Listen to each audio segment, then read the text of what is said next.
अस्सलाम वालेकुम, मेरा नाम है नुमान अहमद। मेरे ख़्याल से अब तक तो मेरे चेहरे से आपको शनासाई हो चुकी होगी। मशवरा टीवी में आज हम एक और डॉक्टर के साथ हाजिर हैं। Her name is doctor Hira Alvi. She is a plastic surgeon. Doctor साहब, कैसी हैं आप? ठीक, अल्लाह का शुक्र। आप कैसे हैं? मैं भी बिल्कुल ठीक ठाक। अच्छा, ये बताएं कि आपने प्लास्टिक सर्जरी को क्यों चूज़ किया? जब मैं डॉक्टर बन रही थी तब मेरा कोई एम नहीं था कि मैंने सर्जन बनना है। मैं डर्मेटोलॉजिस्ट बनना चाहती थी और मुझे ऐसा लगता था कि लड़कियों के लिए एक ईज़ियर फील्ड है और उसके वर्क आवर्स बहुत फ्लेक्सिबल हैं।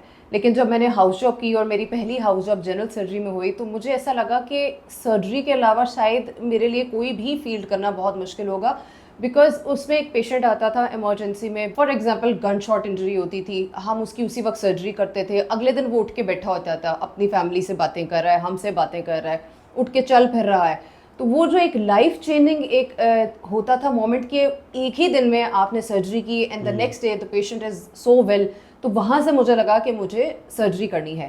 फिर मैंने अपनी रोटेशन की प्लास्टिक सर्जरी में, फिर वहाँ पे मुझे रियलाइज़ हुआ कि प्लास्टिक सर्जरी एक बहुत ही कहने को फैंसी फील्ड है, लेकिन सर से लेके पाँव तक हम हर सिस्टम को ट्रीट करते हैं। सो इन जनरल सर्जरी मुझे ऐसा लगता था कि हम शायद एब्डोमेन या पेट तक ही महदूद रहते हैं, या बहुत से जनरल सर्जन्स बहुत अच्छा काम कर रहे हैं, पर मुझे ऐसा लगा कि सर से लेके पाँव तक हर चीज़ की सर्जरी वो प्लास्टिक सर्जरी के साथ होती है।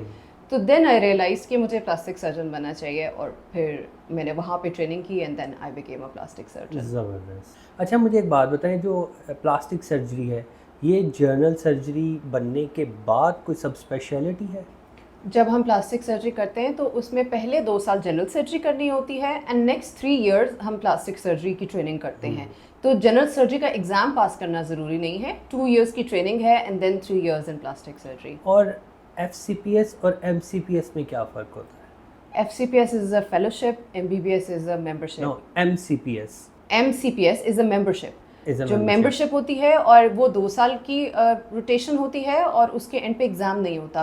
ये 5 इयर्स की ट्रेनिंग है और इसके बाद एंड पे एग्ज़ाम होता है and you become fellow of college of physicians and so surgeons. अगर इसको हम डम डाउन करें, एक डॉक्टर अपने नाम के साथ एमसीपीएस लिखता है और एक एफसीपीएस लिखता है, सो हु इज़ बेटर? हो सकता है MCPS वाला भी बहुत कॉम्पिटेंट हो, लेकिन अगर आप डिग्री की फॉर्म में पूछ रहे हैं तो FCPS is a bigger degree as compare to MCPS। और क्या इसकी रिकग्निशन वर्ल्ड वाइड होती है?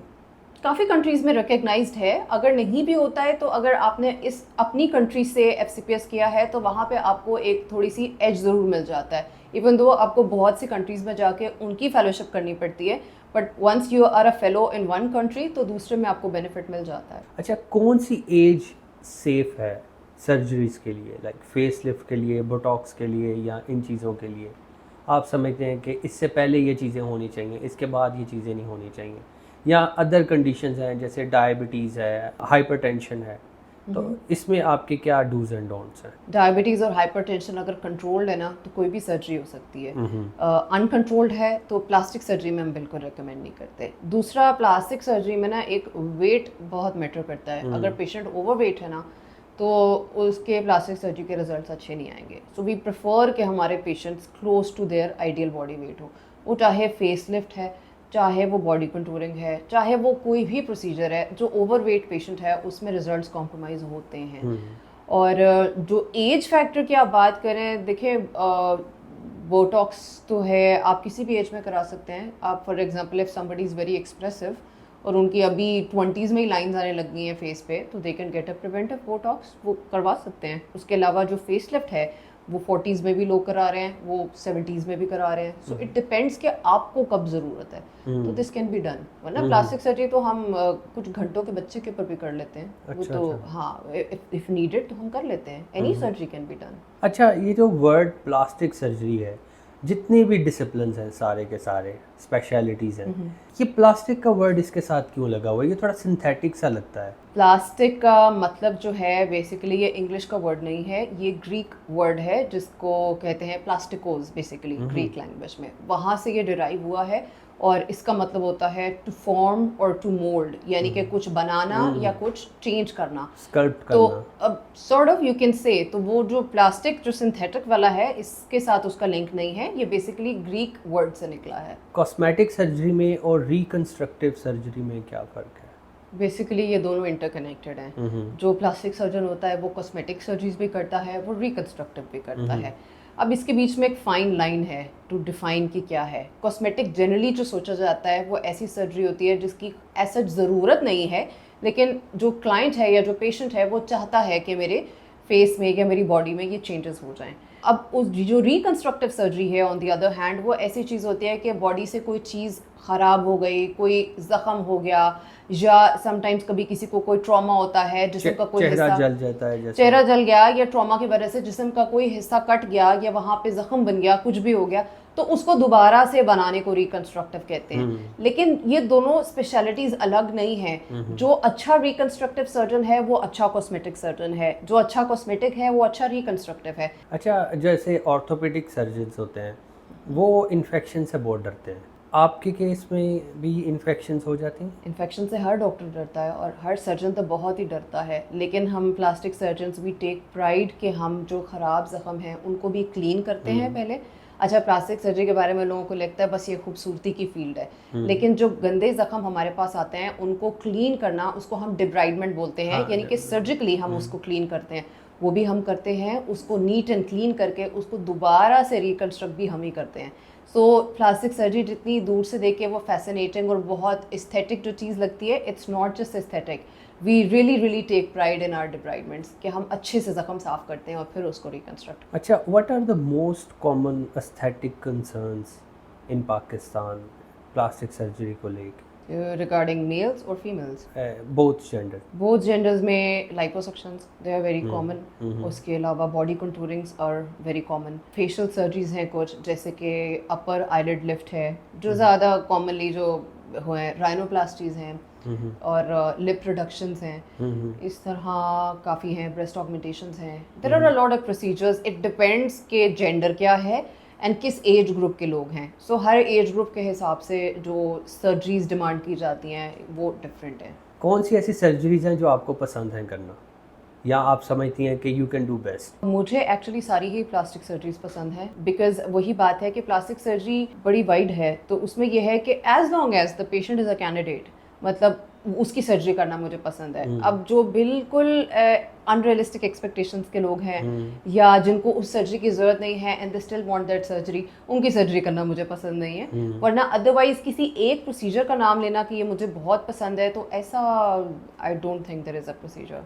चलें इसमें से ऐसे पूछ लेते हैं आसान, फॉर एग्जांपल अगर राइनोप्लास्टी और लाइपोसक्शन में अगर आपको आसान कौन सी इसमें से आसान लाइपोसक्शन है। Rhinoplasty is a difficult surgery to do. हमारे मुआशरे में बढ़ते हुए सोशल प्रेशर की वजह से अब everybody is on TikTok, everybody is on social media, तो वो अपने आप को सेलिब्रिटी ट्रीटमेंट देना चाहते हैं, वो अपने आप के ऊपर सर्जरीज करवाना चाहते हैं। तो कैसा लगता है, आप उनको कैसे अप्रोच करते हैं? Do you give them a counselling that do they really need surgeries? This is again a very fine line. अब फॉर एग्जांपल आप ये समझे जैसे बॉडी कंटूरिंग सर्जरीज हैं, ठीक है। अब पहले तो लोग कहते थे, आफ्टर प्रेगनेंसीज में फीमेल्स की बात कर लेती हूँ, चलो अगर लूज बेली हो गई है तो पहले खवातीन बॉदर नहीं करती थी, दे वर लाइक कि चलो ठीक है चल रहा है। But now they know due to all the social media and all the celebs कि उनको पता है कि वो इस चीज़ को ट्रीट कर सकते हैं, इसको रिवर्स कर सकते हैं। तो now they are coming more and more. अब अगर हम उनको ये कहें कि उसमें मेडिकल कोई रीज़न नहीं है, तो हमारी तो आधी स्पेशलिटी ही नॉन मेडिकल रीजंस पे है। रिकंस्ट्रक्टिव सर्जरी सेपरेट, लेकिन कॉस्मेटिक में फॉर एग्जांपल वो चीज़ उनकी लाइफ को बहुत ख़राब कर रही है या उनकी क्वालिटी ऑफ लाइफ को ख़राब कर रही है and may be their relations with their partner को ख़राब कर रही है। तो इस चीज़ में आई वुड ऑलवेज सी कि उनकी रियलिस्टिक एक्सपेक्टेशंस हैं या नहीं, तो फिर इस सर्जरी को करने में कोई मसला नहीं होता है। तो ये ऐसा नहीं है कि मतलब अब जैसे कुछ लोग आते हैं जो उनकी बहुत ऐसी एक्सपेक्टेशंस होती हैं विच आर नॉट पॉसिबल कि कन्वर्ट अस इनटू वो वाली सेलेब या convert me into a completely different person, Angelina Jolie बना दे, anybody, that is difficult, almost impossible, मतलब आप नहीं कर सकते हो। तो उसमें फिर हम काउंसलिंग करते हैं ऑब्वियसली कि you shouldn't get this done, वरना otherwise there are so many procedures जो कि अब सॉर्ट ऑफ एस्थेटिक नहीं रहे, वो एक ज़रूरत बनती जा रही है सोसाइटी की। अच्छा, कितने परसेंट सर्जरीज जो हैं उनमें आपको जीए देना पड़ता है और कितने परसेंट जो हैं वो अब लोकल में ही हो जाते हैं? ये भी डिपेंड करता है। फॉर एग्जांपल जैसे बॉडी कंटूरिंग सर्जरीज हैं वो मोस्टली जनरल एनेस्थीसिया में होती हैं, किसी बड़े एरिया की सर्जरी है या लंबी सर्जरी है तो वो भी अक्सर जनरल एनेस्थीसिया में है, राइनोप्लास्टी है। फिर कुछ सर्जरीज हैं जैसे फैट ट्रांसफर्स हैं, फेस में हो गया, अंडर आइज में, हैंड्स में, लिप रिडक्शंस हो गई, upper lower eyelid lift surgeries हो गई, ये लोकल एनेस्थीसिया में भी हो जाती हैं। इवन फेस लिफ्ट भी डिपेंड करता है कि अच्छा। लोकल में कर लें या जनरल एनेस्थीसिया में कर लें, it can be done both ways. तो I don't really have a ratio, लेकिन डिपेंड करता है कि सर्जरी कौन सी है प्लस पेशेंट का अपना पेन थ्रेशोल्ड कैसा है। अगर किसी पेशेंट को छोटी सी सुई से भी इशू है तो समटाइम्स उसको लोकल एनेस्थीसिया की जगह भी सेडेशन या जनरल एनेस्थीसिया देना पड़ सकता है। बिल्कुल। अगर हम इसको थोड़ा सा कंक्लूड करें तो plastic surgery it is more towards functionality और it is more towards aesthetics. Both, you can't have to choose a choose- side. you have to No, choose. I cannot choose a side because I am both. और उसमें यही बात है कि मैंने आपको यही बताया कि दोनों अलग नहीं कर सकते हम जो प्लास्टिक सर्जन है ना, हम वही प्रिंसिपल्स कॉस्मेटिक सर्जरी में इस्तेमाल कर रहे हैं, वही रिकंस्ट्रक्टिव में इस्तेमाल कर रहे हैं। बेसिक चीज़ वही है। और प्लास्टिक सर्जरी एक ऐसी फील्ड है जिसमें एक फिक्स्ड तरीका नहीं है कोई चीज़ करने का। अच्छा, क्या एक पेशेंट के लिए ये बात मौजू है कि वो अपना प्लास्टिक सर्जन चेंज कर दे? अगर एक उसने प्रोसीजर करवाया है, शी इज़ नॉट हैप्पी और ही इज़ नॉट हैप्पी, तो वो किसी और प्लास्टिक सर्जन के पास जाए, क्या इसके नुकसानात हो सकते हैं? अगर हैप्पी नहीं है और सपोजली उनके रिजल्ट्स अच्छे नहीं आए हैं तो इट्स द राइट, मतलब जैसे for example if some of my patients are not happy तो I will try to make sure कि किस चीज़ में उनको कंसर्न है। एक तो है ना कॉम्प्लिकेशंस, वो एक और चीज़ है। जो कॉस्मेटिक सर्जरीज हैं उसमें मरीज़ अक्सर अच्छी सर्जरी से भी खुश नहीं होता है। कभी कभी हो सकता है ऐसा कि आपकी तरफ से you have this wow factor कि मैंने बहुत अच्छी सर्जरी की है but the patient is not happy. जैसे आप शुरू में पूछ रहे थे कि लाइपोसक्शन और राइनोप्लास्टी में से क्या मुश्किल है, तो राइनोप्लास्टी इसलिए मुश्किल है कि मरीज़ कभी खुश नहीं होता उसमें मोस्ट ऑफ द टाइम। बहुत दफ़ा होता है कॉस्मेटिक राइनोप्लास्टी में देयर आर हाई चांसेस कि मरीज़ खुश नहीं है। ऐसे में अगर वो सर्जन चेंज करता है, देखिए it's there right, they can change it, but we will try to counsel them कि ऐसे ऐसे रिजल्ट्स हैं। और बिफोर सर्जरी ये बात करनी ज़्यादा ज़रूरी है, उनको ये सब कुछ समझाना ज़रूरी है कि ऐसे ऐसे ऐसे होगा। और बाद में अगर आपको सर्जरी के रिजल्ट्स पसंद नहीं आते तो ये रिवर्स नहीं हो सकती है। या आपकी फॉर एग्जांपल एक पेशेंट एक बहुत एक इंस्पो पिक्चर लेकर आ गए एंड यू टेल देम ये ऐसा नहीं हो सकता, बट पोस्ट ऑफ फिर भी वो कहेंगे कि वैसी नाक नहीं बनी। Now they are not satisfied, they go to another surgeon, तो उनको भी थोड़ा आइडिया होता है कि पेशेंट कैसा है। हाँ, अगर आपसे एक कॉम्प्लिकेशन है और आप उसको ओन नहीं कर रहे हैं, यू आर लाइक खैर है तुम जाओ, कोई कॉम्प्लिकेशन नहीं है, ठीक हो जाएगा, then it's their right कि वो जा सकते हैं। So if you have a complication, you deal that complication. You don't send the patient here and there कि तुम जाओ, तुम ठीक हो, कोई ज़रूरत नहीं है, तुम वैसी कह रहे हो। तो अपने पेशेंट्स को डील करना ज़रूरी है। बिल्कुल। मेरे ख्याल से ये एक एक्सपेंसिव प्रोसीजर्स होते हैं as compare to other procedures. तो आप इसमें क्या रिकमेंड करती हैं कि it's worth taking risk when it comes? Depends on the financial situation of the patient. अगर तो आपके पास थे ही इतने पैसे और आपने सारे लगा दिए सर्जरी पे, तो बाद में आपको किसी भी चीज़ की ज़रूरत पड़ेगी। फॉर एग्जांपल आपको कोई और मेडिसिन ऐसी लेनी पड़ जाए थोड़े लंबे अरसे के लिए, या कोई कॉम्प्लिकेशन हो जाए, या कल को आपको रिजल्ट्स पसंद ना आए और सम अदर फैक्टर्स, तो आपके पास वही अमाउंट थी, अब आप वो लगा चुके हैं, अब आप उसके ऊपर फर्दर नहीं लगा सकते। उसमें डिससेटिस्फैक्शन बहुत ज़्यादा है, उसके अंदर ब्लेमिंग बहुत ज़्यादा है कि उनको ऐसा फील होता है कि अब इट वाज कि मतलब ये क्यों हो गई कॉम्प्लिकेशन, उसको डील करने के लिए उनके पास वो सब नहीं होता, then they don't like the results. तो ये बजट पे डिपेंड करता है। सब कुछ देके अगर आप एक प्रोसीजर करा रहे हैं तो गॉड फॉरबिड कोई कॉम्प्लिकेशन हो गई which can happen in any case, तो you won't be able to deal with it. तो इट डिपेंड्स कि आप के पास कितने हैं। आप थोड़ा सा वो कुशन रखें, एक कुशन रखें, कल को कोई रीडू प्रोसीजर किसी चीज़ की थोड़े बहुत एक्सपेंस की भी जरूरत पड़ती है ना, and they don't have it, तो वो उनके लिए मुश्किल हो जाता है। अच्छा, हम आगे बढ़ते हैं, कुछ रिस्क फैक्टर्स के बारे में बात करते हैं। Why do implants fail? बहुत सारी स्टोरीज हैं, इंटरनेट और यूट्यूब भरा पड़ा है जिसमें इम्प्लांट्स के फेलियर के बारे में लोग जिक्र करते हैं। implants? We do a lot of for example breast implants, ये क्यों फेल होते हैं? क्या रीजंस हैं इनके फेल होने की? फेल आप किस सेंस में पूछ रहे हैं? मीन्स के वो डी शेप हो जाते हैं, वो डिसलोकेट हो जाते हैं, they are not satisfied with the result. जो कुछ उन्होंने प्रॉमिस किया था बिफोर, जो उन्होंने दिखाया था वो नहीं बना, तो उसकी क्या रीज़न है? एक तो सबसे पहले आप कह रहे हैं डी शेप। अच्छा, किसी में भी हो सकता है, इट्स समथिंग जो आप इतना बता नहीं सकते, but there are so many manoeuvres that you can take during surgery जिससे ये कम ज़रूर होता है। फॉर एग्जांपल अब दुनिया में ब्रेस्ट इम्प्लांट डालने के लिए एक फनल यूज़ होती है। ब्रेस्ट इम्प्लांट को हाथ से टच ही नहीं करते हैं, वो उस फनल में डालते हैं और उस फनल को प्रेस करके वो पॉकेट के अंदर डाल देते हैं. So there is no contact with your gloves और उस ग्लव के ऊपर जो इज पाउडर इट है to prevent infection, to prevent this deshaping. जो कंट्रैक्चर होता है उसमें ये होता है कि जो हमारे ग्लव्स होते हैं ना उसके ऊपर पाउडर होता है.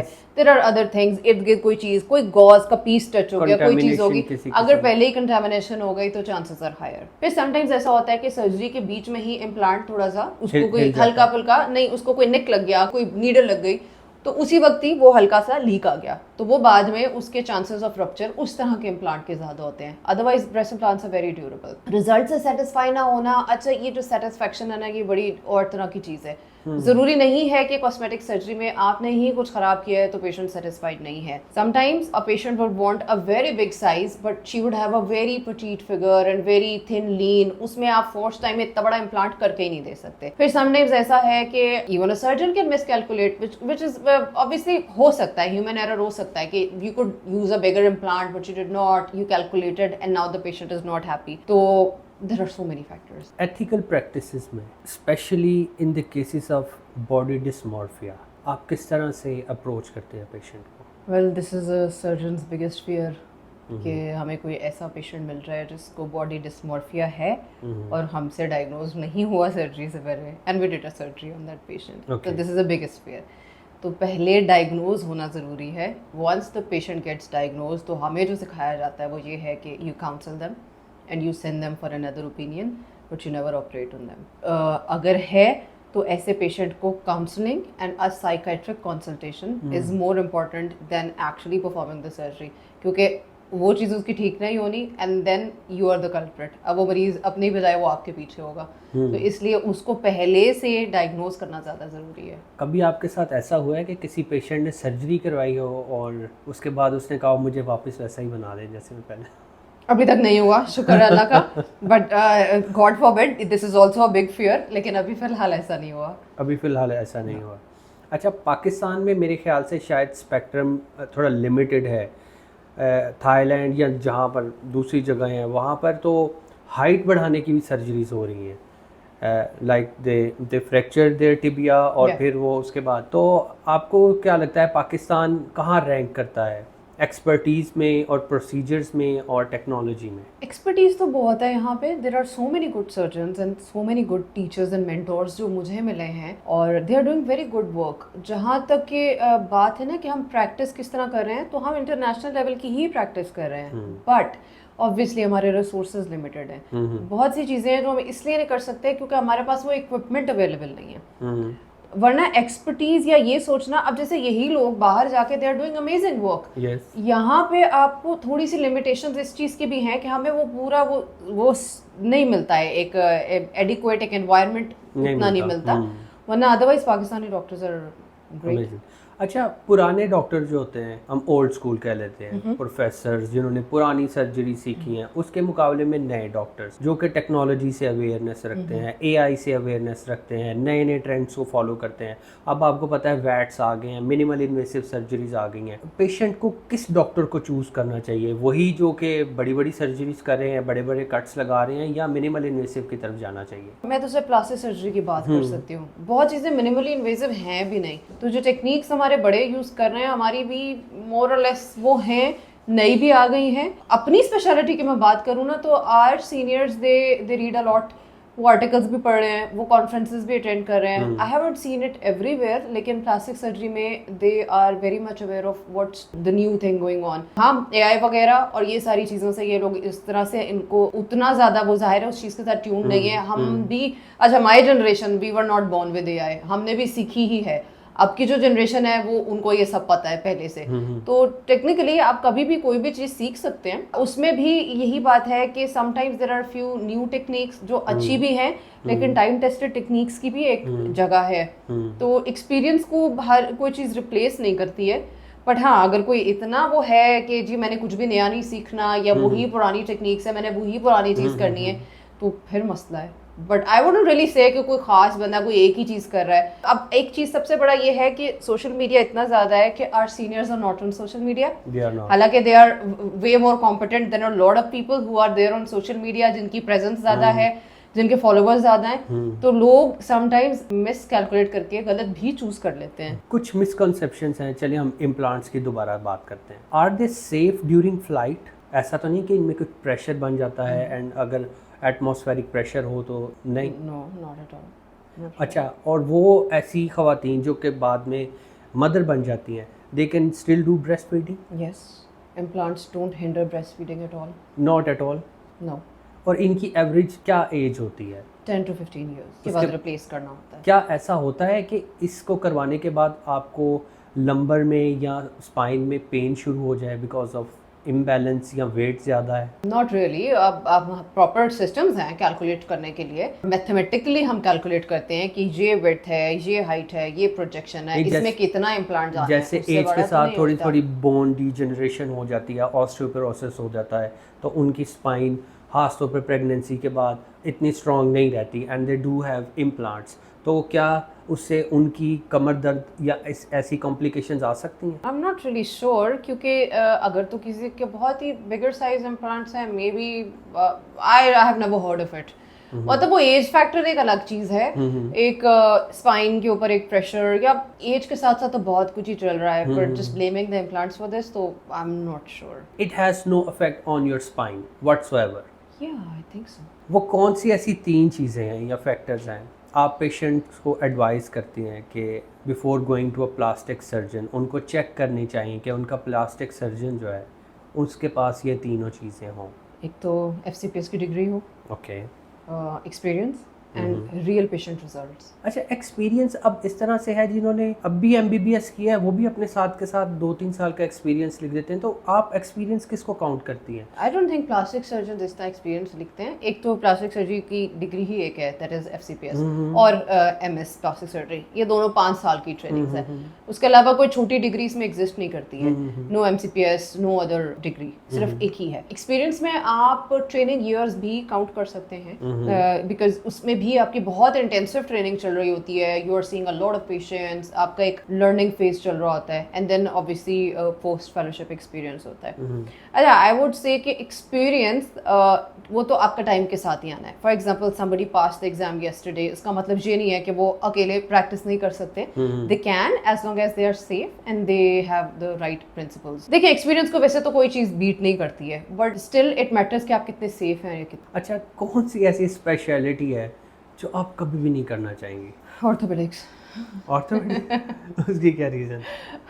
ऑर्थोपेडिक्स, हालांकि ऑर्थोपेडिक्स हमारे साथ एक इंटरकनेक्टेड स्पेशलिटी है। उनके सारे वुंड्स हम कवर करते हैं। हमारे अगर वुंड के नीचे कोई बोन का इशू है तो वो करते हैं, बट जनरली मुझे ऐसा लगता है वो बहुत ही जोर वाला और वो वाला काम है जिसमें आपको एक्स्ट्रा एफर्ट चाहिए। नहीं तो अगर किसी ने लॉकिंग प्लेट्स डलवाई हैं, उसको स्टैफ इन्फेक्शन हो गई है, वो आपके पास आता है, आप ट्रीट करते हैं उन लोगों को? या करते हैं। मैं ऑर्थो का काम मैं नहीं करूंगी, जो मैंने प्लेट लगानी है या मैंने तो बोन तोड़नी, नहीं, वी डू एक्चुअली हैंड की बोन्स एंड एवरीथिंग वो हम ही करते हैं। जब हमारे पास कोई पेशेंट हैंड ट्रॉमा के साथ आता है ना, तो हम ऑर्थोपेडिक्स नहीं बुलाते कि आप आके इसको फिक्स करें। अच्छा। वो तो हम ही कर लेते हैं। These are small bones, but the bigger ones तो उसके साथ जनरली हम नहीं करते।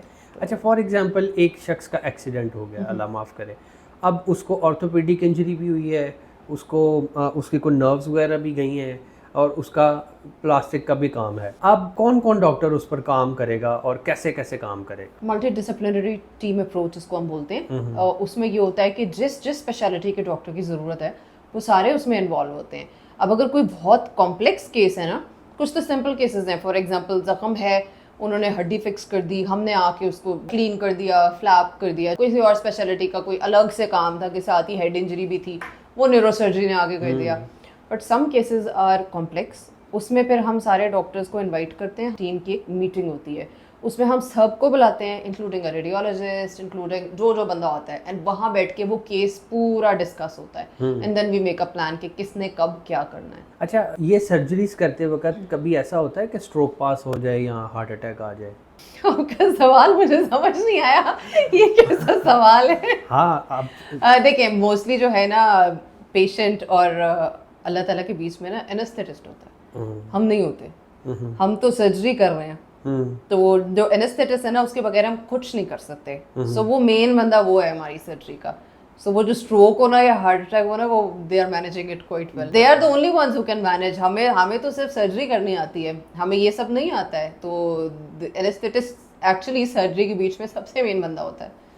तो a good anaesthetist will save you from these things, वरना खुदा न खास्ता कभी भी हो तो ये सकता है, it can happen to anybody. अच्छा, कोई ऐसी मिथ जो आज आप ब्रेक करना चाहती हो अबाउट दिस प्रोफेशन, और आने वाले जो यंग डॉक्टर्स हैं उनको आप क्या बताना चाहेंगी? मिथ ये है कि प्लास्टिक सर्जरी में आप सिर्फ कॉस्मेटिक सर्जरीज कर रहे हैं, और क्योंकि कॉस्मेटिक सर्जरीज में अर्निंग्स बहुत ज़्यादा हैं, देखने में ये काम आसान लगता है, ऐसा नहीं है। तो जो नए लोग आ रहे हैं ना, वो अक्सर ये सोच के आ रहे हैं कि बस एस्थेटिक करेंगे एंड हमारी ज़िंदगी बड़ी अच्छी हो जाएगी। No, it's not like that. आपको वो पूरी ट्रेनिंग करनी है, आपको दिल लगा के करनी है, आपने हर चीज़ सीखनी है to the exact same way जैसे हमने सीखी है, and then you can go and you can practise. और वो जो मिथ है कि कॉस्मेटिक सर्जरीज आसान है, there is a lot of money in this, it has other things attached to it as well. तो सारी ट्रेनिंग इन हर चीज़ करने के बाद you will be able to call yourself a cosmetic surgeon and then you can earn money. अच्छा, हमारी जो ऐप है मशवरा AI, उसमें वीडियो कंसल्टेंसी है जो कि टाइम सेव कर सकती है लोगों को, आप असेस कर सकती हैं ओवर द फ़ोन। इसके बारे में आप क्या कहना चाहेंगी, इन फैसिलिटीज़ के बारे में? जो लोग नहीं आ सकते हैं उनके लिए तो ऑनलाइन कंसल्टेशंस अच्छी होती हैं। There are so many things that we can assess online. कुछ चीज़ें इन पर्सन भी ज़्यादा सही रहते हैं। समटाइम्स जैसे आप ऑनलाइन उस पर आप पेशेंट को हाथ लगा के नहीं देख सकते हैं, सो वो एक बीच में लैग होता है। लेकिन there are so many people जो आपसे ट्रीटमेंट लेना चाह रहे होते हैं लेकिन वो आपके पास नहीं आ सकते, या they have to travel from काफ़ी दूर पार से, एंड दे वांट कि जी जब हमने सर्जरी करानी है हम तभी आए, हमारा पहले प्लान बन रहा है सो दैट हमारा चक्कर ना लगे। उनके लिए it's very good. I think अब ये वो ज़माना है जब आप इतना सब कुछ ऑनलाइन हो रहा है, तो वीडियो कंसल्टेशंस भी, मतलब I do video consultations all the time. कभी कभी उसमें बीच में एक लैग है, इस चीज़ का ज़ाहिर है कि आप पेशेंट को हाथ नहीं लगाया, which is a major portion of your examination, लेकिन otherwise this is a very good initiative and these facilities should be available. नाज़रीन, सवालात का सिलसिला तो जारी रहेगा। आज हमारे साथ डॉक्टर हिरा अलवी ने हमें बहुत सारी इन्फॉर्मेटिव चीज़ें दी और प्लास्टिक सर्जरी की दुनिया के बारे में बहुत कुछ बताया। आप इनके बारे में अगर मालूम करना चाहते हैं या इनकी कंसल्टेंसी लेना चाहते हैं तो आप मशवरा फाइंड अ डॉक्टर में जाएं और right her name and she will appear up. और अगर आप AI डायग्नोस्टिक्स में जाते हैं और प्लास्टिक सर्जरी के बारे में कुछ भी सवालात पूछते हैं, may be this doctor will be the match making. अपना बहुत ख्याल रखिएगा। अल्लाह हाफिज़।